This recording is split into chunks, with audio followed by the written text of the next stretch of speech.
Welcome to this channel. Today we will learn to use Watermark Cloud to add watermark on videos. When we browse YouTube video, we see that many of our favorite vloggers will add their names to their videos. When they share them, too many watermarks will distract us, so we will need to remove those troublesome watermarks.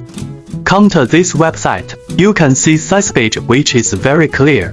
Then click the upload. You will get the next interface.